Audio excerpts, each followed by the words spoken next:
what's the mood as a player in the NHL? You've certainly had a lot of years where trade deadline comes and goes. Is it a nervous energy no matter what, or does it really depend where your team's at in the standings?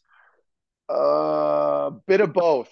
It, it, there's a lot at stake, right? It depends on the individual. It depends on your contract situation. It depends what kind of year you're having. If you're a core piece, if you're an expendable guy on the team.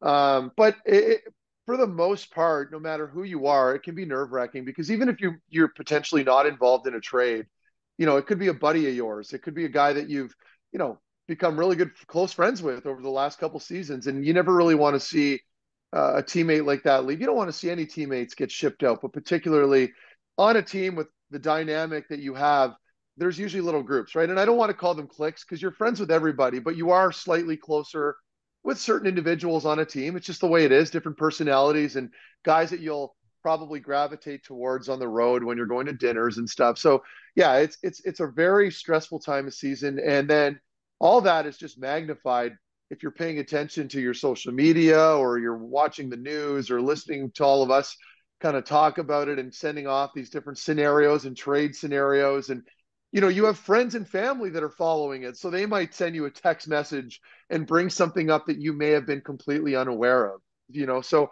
I've never been a fan of it, but it's a very exciting time for us. It's a very exciting time for fans. So I get it, and you see it in the NBA where these superstars are getting moved all the time. Hockey might not be on that same level, but it's starting to heat up now. It's starting to get a little exciting. You're starting to see some moves being made and some teams being a little more bold than others. I don't know what's in store for Ottawa. We can get into that. But for now, with the Zaitsev move, I think they're kind of on that right path. I didn't like the assets that we had to move along with them. I think most would agree, but it had to be done. And I'm assuming that was the only option. By the way, Ross, are you drinking a Coke right now? No, this is iced coffee. I'm actually really Okay. mad. So thanks for bringing Apologies. it up. I veered off there, but yeah. I'm out of Keurig pods right now. That would be a wild move. Story of your life.